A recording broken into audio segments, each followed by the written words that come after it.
Guys, got my John Deere 425 shop today.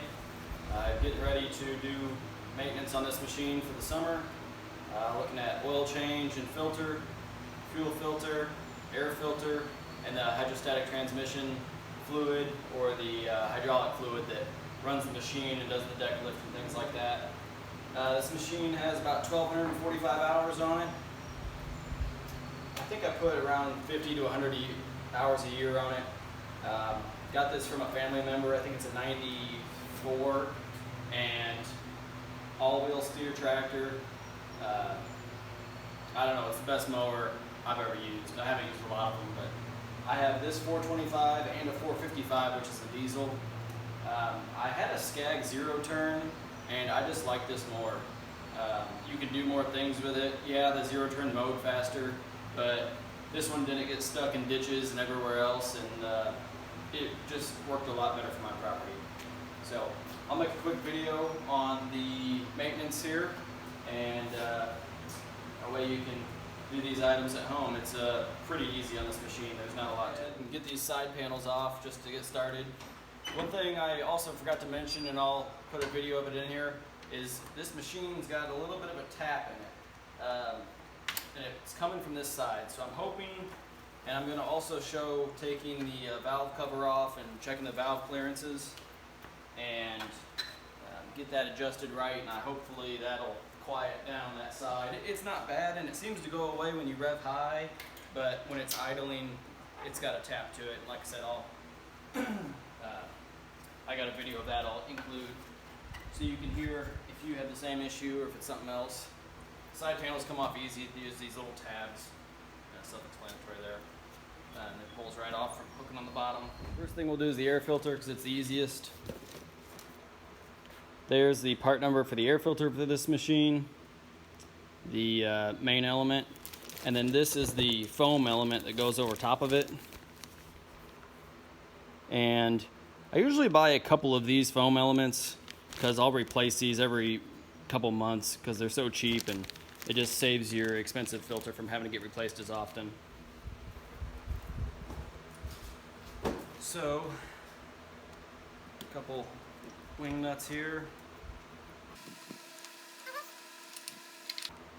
Carefully take this off so we don't introduce any dirt or grass into the system here.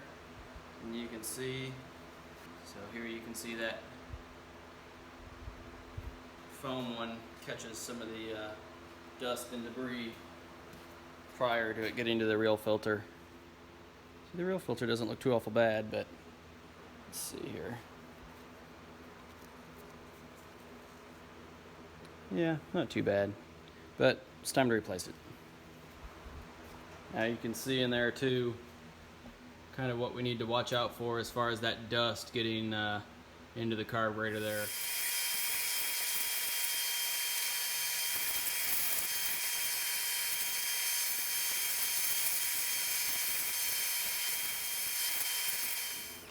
So this pre-filter just fits right over top of this one. You know, really too, that last filter I had in here was a off-brand, I think it was a Wix I got off eBay. And this John Deere one looks a lot nicer. It's definitely taller. Let me get the old one out and compare them. This is the old one on the right.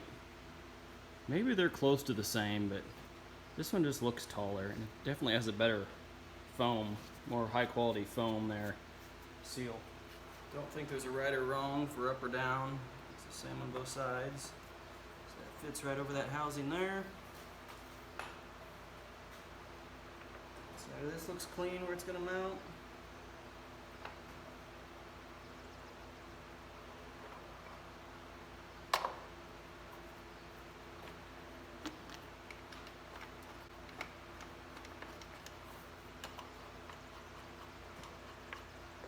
Yeah, I can tell that's a tighter fit than the Wix was.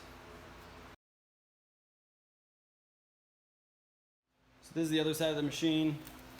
Oil filter is right there, and the oil drain is down in front, right there on the front of the block. So I'll get a closer shot of that so you can see it. So right inside there, you hook a hose on that hose nipple there pointing towards us, and that hex valve screw on the right there is what you'll loosen, and you don't need to take it all the way out, just loosen it and oil will flow out that hose fitting there. So I'm going to go ahead and loosen this up. It's a 10 millimeter.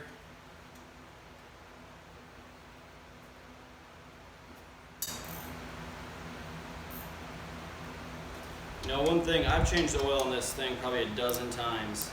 And every time I do it, I tell myself I'm going to go buy the right size hose to fit onto this fitting here. I never do. And I always use one that's too big, and it works, but it leaks here.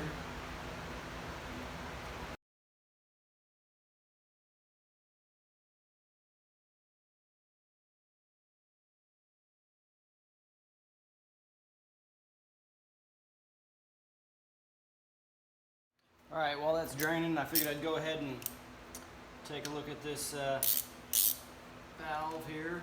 So there's 4 10 millimeter bolts that hold this on, the valve cover. Now, this motor originally came with a plastic valve cover that was plastic and had some sort of O-ring on it. And it was leaking oil down the side of the engine pretty bad.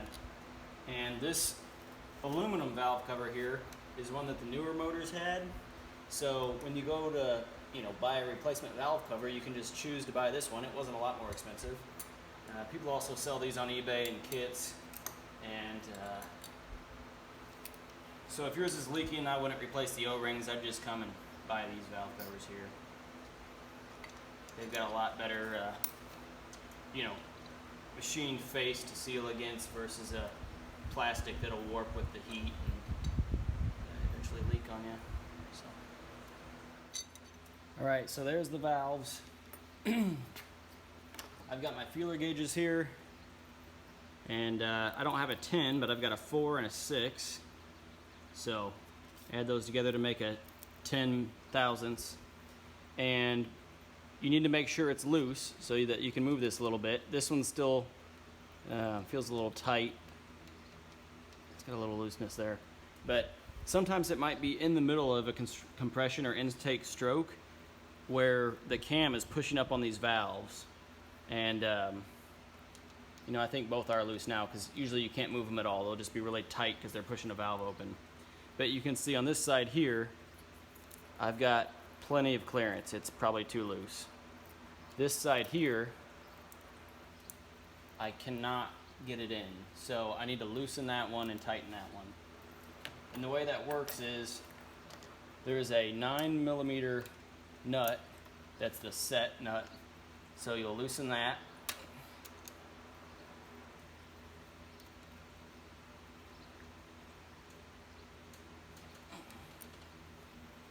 And then a lot of small engines have a flat blade hole in there to spin that, which makes that a lot easier, but this one doesn't.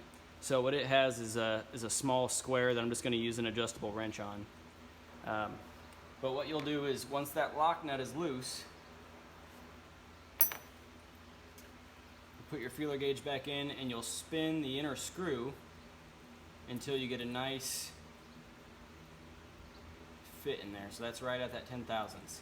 So you can see now that that inner square screw there is kind of pointed, there's a top and a bottom that are in line with this rocker. So you want to hold that in position while you tighten down the lock nut with your 9 millimeter. So I'm going to try to do that here. My hands might block it a little bit, but you know what I'm doing.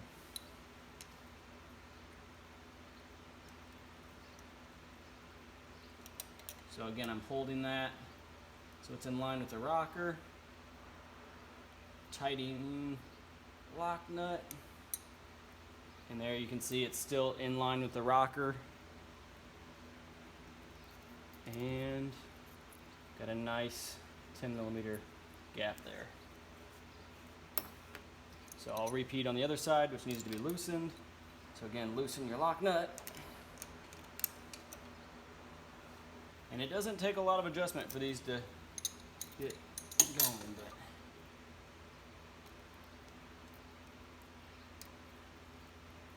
alright. Feels pretty good there. And basically the point of holding the center is so that when you tighten your lock nut, you don't also spin the inner screw, which would over tighten your clearance there.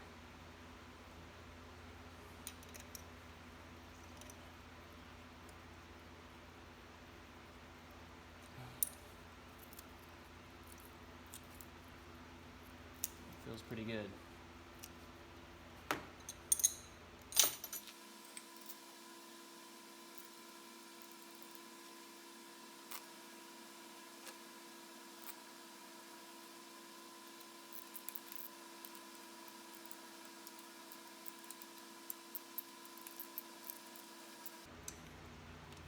Now these are going into an aluminum block here, so you don't want to over tighten, just get them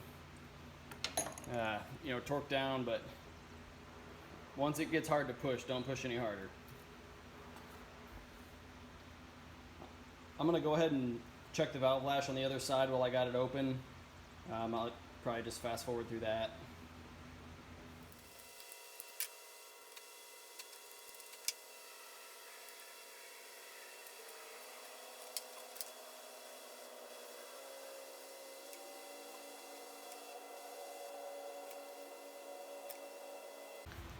Alright, now you can see on this one here, I'll try to zoom in a little bit. This rocker, I just adjusted. It's a little loose, it's got the 10 thousandths of clearance. This rocker here is currently pushing that valve down, so I cannot move that. It's tight, there's no way I'll get any clearance gauge in it.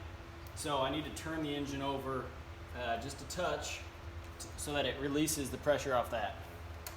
I'm just gonna tap it.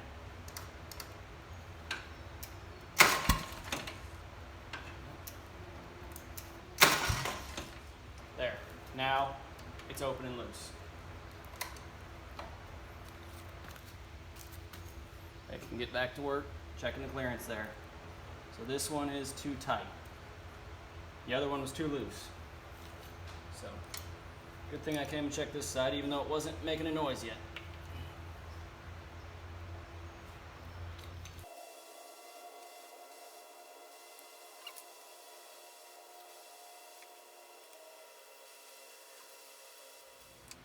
Another thing while I was working here and I noticed was that this spark plug cap is really loose. It's not even, you know, barely gripping that nipple, the spark plug, making contact there.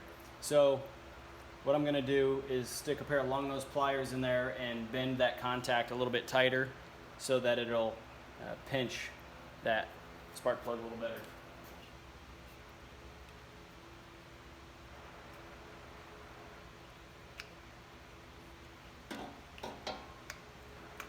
There we go.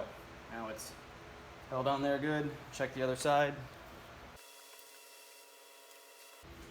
And while we're in the area here, I'll go ahead and replace the fuel filter. Fuel filter part number. I buy these off Amazon by the box, like a 20 pack of them. It's way cheaper that way. But these fuel filters are way better than the cheap Wix ones or whatever other ones you see on eBay. So I really recommend these original John Deere filters. And I put these in like all my machines, like jet skis, anything with an engine basically, I run this same filter if it's gasoline. Because they just work good, they last a long time, and they're just better in my opinion.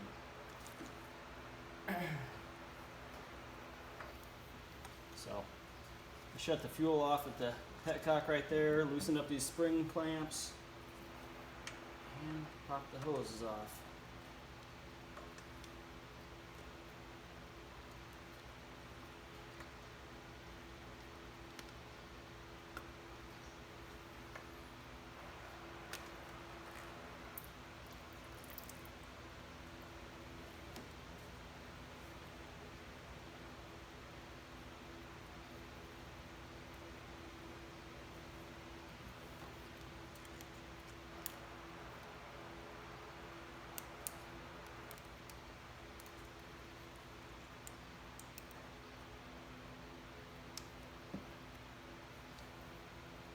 Easy. I think after all that, our oil's done draining, so I'm gonna get back to that. All right, now for the oil filter.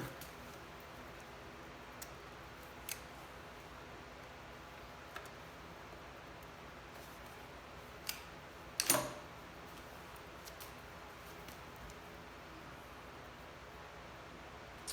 sorry, here was the part number on that.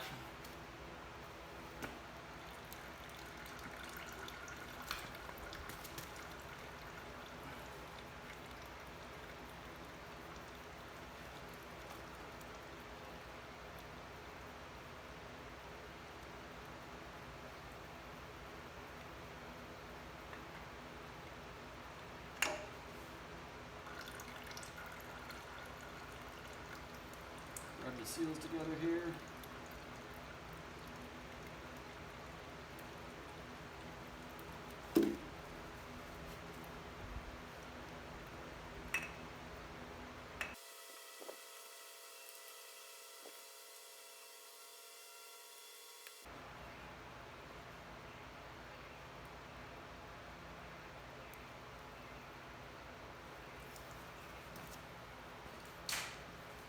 All right. We got the hours written on there now, so we'll know when it's time to change. All right, ready for the fill. Using a 5W30, which is the recommended weight. They sell John Deere oil, but I got this stuff pretty cheap here at Tractor Supply back in the clearance section, and it's Briggs oil, so I'm satisfied with it. And I think it holds somewhere around or just under 2 quarts. So I'll pour this one in, check the level, and go from there. All right, got that taken care of. Took 1.5 quarts. So I put too much in. I had to let a little bit out, but it's set where it needs to be now. So don't overfill it. Don't put 2 quarts in. It takes 1.5 quarts. All right, last thing we're going to do on this machine today is the transaxle filter, which is underneath there behind the deck. I'll try to get a good camera angle of it. Here's the filter for that. It's the same for all these 4x5 machines, so 425, 55, and 445. There's the hydraulic oil filter number. There's the filter right there. So might block the camera a little bit here, but get it loose. Little pan. It's got a lot of junk around it. It's coming out pretty good.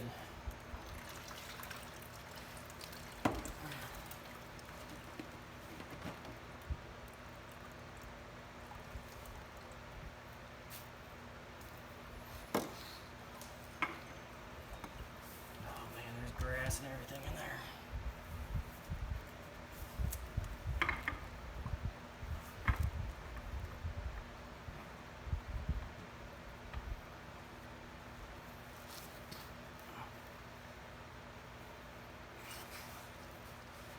I'd say we lost about 1 gallon.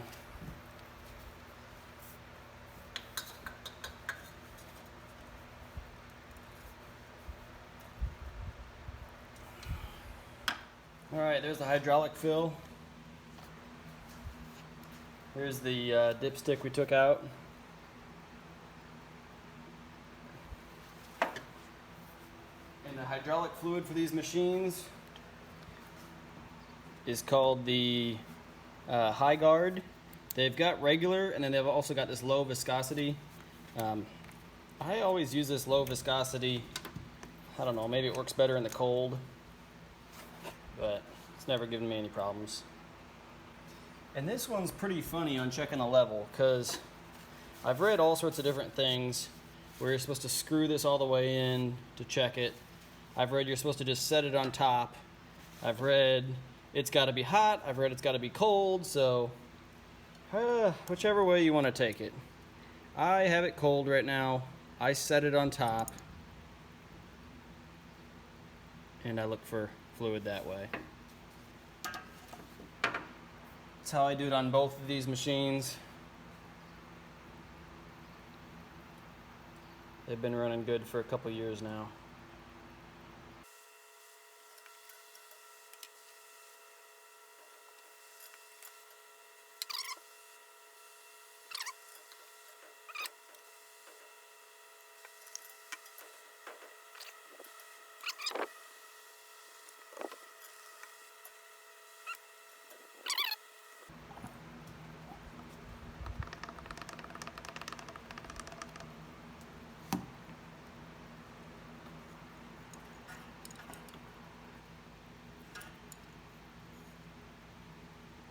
There, now it's got some on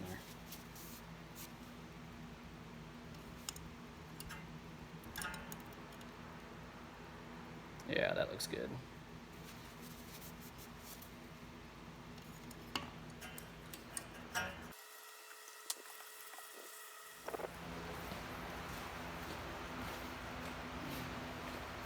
Here for the side panels. Bottoms hook in. Slide right on. Tabs.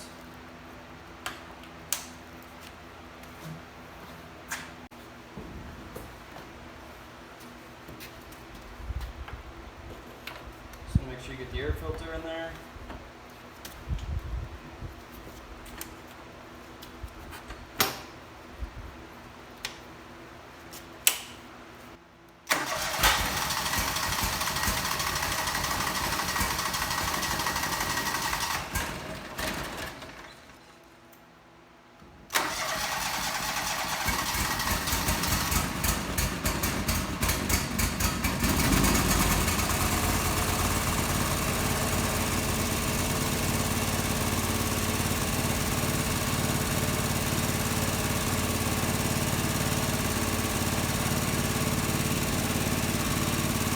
That's it for the maintenance on this machine. Got another 455 I got to do as well. Might make a video on that, but it's pretty similar besides it's diesel instead of gasoline. Has a little bit different fuel filter, but nothing special. I'm going to get mowing with this one for now though. I'm going to hit the grease zerks on it, so I do that probably every other time I mow. And keep this thing running good. If you got any questions, you can shoot me a message or leave a comment, and I'll make sure to get back to you. Thanks.